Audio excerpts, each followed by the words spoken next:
And a week in which we have so many quarterback injuries to navigate, I have one piece of advice for you in week 3. All you need to say is Falk, no.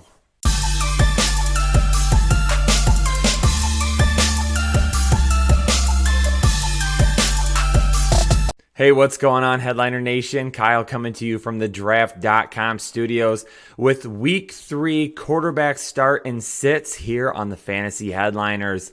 Before we jump into all of the information, though, as we do here on the Fantasy Headliners, complete transparency, let's take a look at my numbers from last week in Week 2. Not too bad, 69%. No, Rob Gronkowski is not going to be doing the show. It is me. 69% on quarterbacks last week. Not bad, 20 out of 29. We knew Deshaun Watson was going to have a tough game. We talked about that. Still had him as a sit or a start though, because you don't sit Deshaun Watson. Didn't end up coming through. A couple of other misses: Newton, Winston, Carr, and Wentz.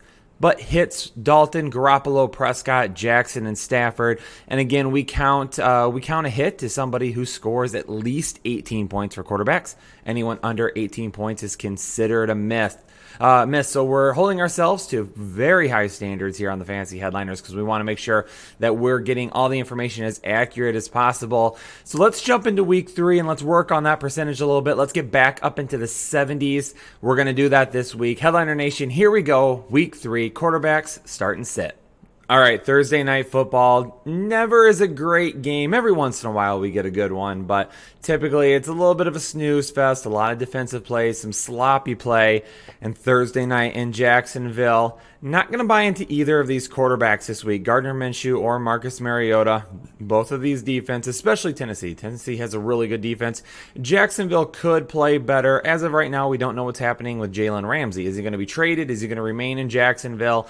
Don't know. So that's something we're going to have to keep an eye on here. Minshew played a lot better last week than I had anticipated. Even picked up a little bit of yards on the ground as well. So if you started Minshew last week in some deeper leagues or Superflex leagues, you had a pretty good week from him. So you're going to get the same thing this week? I'd be hesitant to say so. Could both of these guys reach that 18-point platform? Yeah, it could be close, but I'm not going to be buying into either of them this week, especially with probably a lot better options available to you, whether on your team or the waiver wire. So this week, I'm going to go ahead and set both of these guys. Not interested in the Thursday night matchup. Could turn out to be a sloppy game yet again between these two teams and more of a defensive battle. So go ahead and leave these two on your bench to begin the week. I want to start Andy Dalton this week based on mere volume alone. More than 90 passing attempts between weeks 1 and 2. But going up against a Buffalo defense that has given up less than 12 fantasy points per game to opposing quarterbacks the first 2 weeks, it's just not something that I'm going to do this week. Yes, there could be more volume, but how good is that volume going to be? How quality will it be? It could end up being a lot of attempts with very little completion. So we're going to go ahead and hold off on Andy Dalton this week, but we will start Josh Allen against Cincinnati. Cincinnati has been giving up more than enough points to opposing quarterbacks to stick Josh Allen in there. And as I talked about on the waiver wire show this week, there's an opportunity for Josh Allen to continue to use his legs a little bit more, especially if Devin Singletary ends up missing some time. So keep an eye on him this week. If you have him in your lineup, leave him there. Andy Dalton, though, I'd find somebody to stream this week. Leave him on the bench. Just not nearly enough upside for me. If there's one thing we learned in week 1 and 2, it's that if you have players going against the Miami Dolphins, you start them. It doesn't matter who it is. You put them in the lineup. And we're going to be doing that with Dak Prescott this week. One of the best quarterbacks so far, not just in fantasy football, but football as a whole. So that offense is functioning on a very high level this week. Dak and his offense will probably get off to a hot start against the defense that is now missing Fitzpatrick in the defensive backfield. So there's an even more opportunity for them to score some points and to completely blow out the Miami Dolphins at home in Dallas. With that being said, Josh Rosen, Ryan Fitzpatrick, you would think that with them trailing and having such a negative game script that these are guys that you would want. They are not. It doesn't matter the league. It doesn't matter 2 QB or Superflex, 1 QB. Does not matter. Josh Rosen and Ryan Fitzpatrick will be hashtag permasits, as we say here on the Fantasy Headliners for the time being. Don't expect to see them in the start column anytime soon. Aaron Rodgers is going to be a start every single week again, unless he's injured for some reason, shape, or form. But for Joe Flacco this week, even though he played well against the Chicago Bears defense at home last week, I am not going to give him the same benefit on the road in Green Bay this week. This is a defense that has played very well this season, will continue to play well this season, a defense that we were very high on. But maybe this game is a little bit closer than anticipated. Aaron Rodgers will do what he needs to, but I think we could see a lot of running backs this week, especially for the Denver Broncos. Royce Freeman, Phillip Lindsay, working well last week. We'll see if they can continue it this week at Green Bay, but Flacco's not a guy with a high enough ceiling that I would like to put in my lineup. Aaron Rodgers has a high enough ceiling every single week to be in your lineup. The Atlanta Falcons and the Indianapolis Colts are both middle of the road in terms of shutting down a quarterback in fantasy football. With that being said, though, I have one sitting and one starting. Jacoby Brissett, I just don't see a high enough ceiling with him every single week. Yes, I think he will be middle of the pack, right around that 18-point threshold that we have for quarterbacks to consider them a start here at the Fantasy Headliners. But even though if he gets there, I just don't see a whole lot more than that. Now with Matt Ryan, because of the weapons he has there, the offense that he plays in, he has that ceiling every single week. So I'm going to go ahead and start Matt Ryan because of that ceiling. Another game indoors. The Atlanta Falcons have a lot of them this year. Julio Jones kind of bailed owners and Matt Ryan out towards the end of that game last week and had a huge play there to salvage what was a mediocre week there for a while. But no fear, going into Indianapolis, I expect good things from the Atlanta Falcons this week, especially Matt Ryan. He has a much higher ceiling than Jacoby Brissett. That's why I'll move forward with him as a start, and I'll leave Brissett on my bench for right now. Lamar Jackson and Patrick Mahomes surely will not disappoint anybody this week as the Ravens head to Kansas City, and we are all going to be glued to the TV watching this matchup. Lots of points will be scored both on the field and in your fantasy football lineup. Feel free to put both of these guys in your lineup at the QB position. Neither will disappoint. Lamar Jackson's been a top 4 quarterback for me each of the first 2 weeks. He will continue to sit there just as Patrick Mahomes will as well. You can almost put it in the books that both of these guys will help bring you fantasy football victory in week 3. Outside of Dalvin Cook, we've gotten basically nothing from the Minnesota Vikings offense. But I'm going to give Kirk Cousins one more shot against the Oakland Raiders, who are giving up the 7th most points to opposing quarterbacks. Yes, one of those weeks with Patrick Mahomes, but I think they played well over their skill level on that Monday night game at home. They were really amped up. I don't think they were nearly as good as we saw against that Denver Broncos defense. So in week 3, I am going to give Kirk Cousins another shot here. Derek Carr, however, on the road in Minnesota against a tough defense, I'm going to go ahead and pass on him this week. I don't think he has a high enough ceiling for me to want to put him into my lineup. Kirk Cousins, though, I think he has a decent ceiling. This will be the last week, though. If we see another performance like we have the last couple of weeks, then it's probably time to drop Kirk Cousins to your waiver wire and move forward with other opportunities. One more shot. Let's see what he does. I'm going to give it to him here in week 3. As I mentioned at the beginning of the show, just say Falk no this week. So we've got Tom Brady. We're going to put him in. Absolutely, 100%. And I will say this about Falk for the New York Jets. He came in last week against the Cleveland Browns defense that was all over Trevor Siemian to start the game and looked really good. But he completed 20 of 29 passes. He made Robbie Anderson look decent. Okay? So with all of that being said, could he perform the same way against the New England Patriots at home? Probably not. So I'm not going to roll with it this week. I know there might be some owners out there who are panicking last minute, trying to grab somebody to help them out. Falk's not going to be that guy for me this week. This is going to be too tough of a game. Even in negative game script, he's going to have a lot of volume to help keep up with the potential interceptions. Just all the things that could go wrong, like they did for the Miami Dolphins last week. I see a big Le'Veon Bell game coming up. A lot of leaning on him. That's what happened last week after Siemian left the game. Falk either dumped it off to Le'Veon Bell, it seemed like every single play, or handed it off. So could be a lot of the same things coming up here soon. With that being said, leave him on your bench. Tom Brady, though, we're always going to put him in the lineup right now. We'll see what happens in week 3, but Brady's going to be your only guy in this matchup. So I might be throwing a little bit of a curveball at you here with this matchup. The Detroit Lions at the Philadelphia Eagles. Yes, you are reading that right. Stafford is a start for me this week, and Carson Wentz is a sit. Stafford, I think, can go in and have a good game, not a great game, but a good game against Philadelphia. They've been very good at stopping the run, but they're giving up the 8th most fantasy points to opposing quarterbacks right now. So can Matthew Stafford go out and throw for 250 yards and a couple touchdowns? Yeah, absolutely. Really good floor this week, even if I don't think he has that high of a ceiling. Now, with that being said, Carson Wentz has apparently lost his entire roster, well, wide receivers anyway, and is going to be short-handed against Detroit this week. Yeah, you have J.J. Arcega-Whiteside that can step up and hopefully do something. Nelson Aguilar is still there, and of course, Zach Ertz. But you're still missing other wide receivers, and Dallas Goedert, another guy that we've seen on the field a little bit this year, he's also injured. Keep in mind last week that also Carson Wentz had to leave the game for a few plays. He ended up coming back and being just fine. Keep an eye on that, though. If he gets a little banged up this week, are they going to have to sit him a little bit longer? We will see. I'm going to play it safe with Wentz this week, though. With so many injuries around him, I'm going to go ahead and leave him on the bench, but I will start Stafford in this matchup. So Kyler Murray is one of the top quarterbacks in the National Football League in terms of passing yards per game. So with that being said, we're going to go ahead and start him against the Carolina Panthers this week. I don't think we can sit Kyler Murray moving forward. It would have to be an awful matchup. Last week, I did have him as a sit. I didn't think he was going to have that great of a week, and he proved me wrong. So with that being said, Cam Newton or Kyle Allen, it doesn't matter which one. We're going to sit both of them, even though this team, the Arizona Cardinals, have been giving up a ton of points to opposing quarterbacks to start the year. It's tough for me to trust either of these guys right now. Cam Newton is clearly hurt, and even if he were to play, he's not even going to be close to 100%.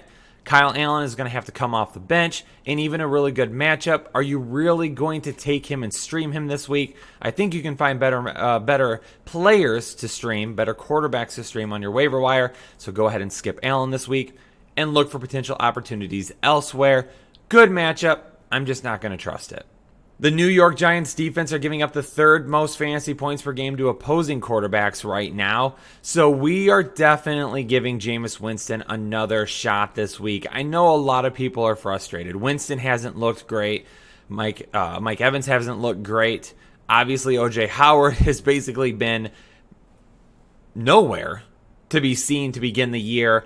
So what are we going to get from them this week? More than enough. O.J. Howard, I'll cover him on the tight end start and sit video. Not loving it this week. But James Winston is going to get more than enough done against this New York Giants defense, especially at home. They need to go home. They need to perform well. They don't want to get booed at home this early in the season. And it could potentially happen if they come out and underperform. So Jameis Winston, I think, is going to have himself a week. Daniel Jones, who has been announced as the starter, not going to roll with him. Tampa Bay has been pretty good against opposing quarterbacks so far this year. Even though this is a potential for a negative game script and for him to throw a lot, just not going to go with it. Might lean on Saquon Barkley and Daniel Jones' first start just a little bit more than usual. Try to keep some of that pressure off Jones. Don't see enough upside. I don't see a great floor this week against Tampa Bay either. Leave him on the bench, but we're going to roll with Winston. I think he's going to redeem himself, and so will this offense in week 3. As I said in the intro, Deshaun Watson, even though I didn't love his matchup last week, still had to put him as a start because you're not sitting Deshaun Watson for any reason this year. So even if he puts up a bad game, you're just going to have to chalk it up to some bad luck and move forward with it. So he'll be out there again this week. Phillip Rivers, though, I'm going to go ahead and start him at home against the Houston Texans. The Texans giving up just over 22 points per game to opposing quarterbacks in fantasy football. Could be a little bit of a back and forth matchup, so keep an eye out for that. Might have one where we see quite a few passing attempts, quite a few completions, a whole lot of yards, and a few touchdowns to go with it. This could be a fun game to watch, a lot of back and forth. Rivers and Watson will both be a start for me this week. Both should return quarterback 1 value. The man, Jimmy Garoppolo, who is breaking out in San Francisco, is going to get a Pittsburgh defense that is giving up the 5th most points to opposing quarterbacks. Now, they do have an addition of Fitzpatrick to that backfield, or the defensive backfield. How much would that help this week? Probably not nearly enough for me to sit Jimmy Garoppolo. They've looked way too good to start the season, especially last week. That could continue at home this week against the Steelers. And for Mason Rudolph, trust me, I love Mason Rudolph. He was one of my favorite quarterbacks in his draft. I think he has a very bright future. He could be a very good quarterback. But against the San Francisco defense, who has actually played pretty well so far this year, Not going to start him this week. I'm going to give it some time. Keep an eye on that James Washington-Rudolph connection, though. As we all know, they went to college together. A lot of passing touchdowns between those two guys in college. Could we see the same thing this week? You might see him connect for one. Just not enough upside for me. Find a different streaming option elsewhere. Wouldn't be surprised if Rudolph has a good game, but moving forward, really excited for this kid. Keep an eye on him. If he's in your league and you play in a Superflex 2 QB league, I would take a shot and add him. This week, though, might want to leave him on the bench. The New Orleans Saints are giving up the 6th most fantasy points per game to opposing quarterbacks, so Russell Wilson is going to be in our lineup no matter what this week. One thing I want to caution you on, though, in this game against New Orleans is a very low ceiling for Russell Wilson. The reason for that, even though New Orleans has been giving up so much, Teddy Bridgewater didn't look great. This offense didn't look great on the road against the Rams when he had to come in. Now, Teddy Bridgewater is a guy who's been in New Orleans long enough to have a firm grasp on the playbook. He should have been used a lot differently, and it was a Rams team at home. So I'm not going to fault him too much. But if they go out and they don't look great at one of the toughest places to play in the NFL, against a good Seattle Seahawks team, if this is a game that gets out of hand early, Russell Wilson may be handing the ball off a lot to Chris Carson and Rashad Penny. So with that being said, I think he's going to have to strike early. He's going to have to strike often. If he can get you a couple of touchdowns, that's great. However, we could see around 200 and 250 yards and maybe one score this week. So just keep in mind that you're going to want to look for a lot of upside at the other points of your lineup because Russell Wilson may not have that upside this week. And as I already mentioned, could be a tough matchup on the road in Seattle. So Teddy Bridgewater is going to be a sit for me in week 3. Sunday Night Football in Week 3 is going to bring the Los Angeles Rams into Cleveland and what should be a very electric atmosphere from Browns fans as they root on their team to get a much-needed statement win in Week 3. Now, the Browns defense, I have not been as excited for them in the first 2 weeks as I was to start the season.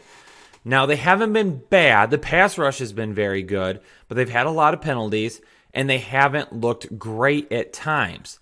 Now, one of our writers here at the Fantasy Headliners, Tony Kohler, sent me this information and said, hey, Kyle, can you use this in the quarterback start sit video? I said, absolutely. So a shout out to him on Twitter at FNTSY Gold. So give him a follow if you can. He said, since 2017, when Jared Goff plays a defense that is in the bottom half, not necessarily saying the Browns are, but they've struggled a little bit to start the season.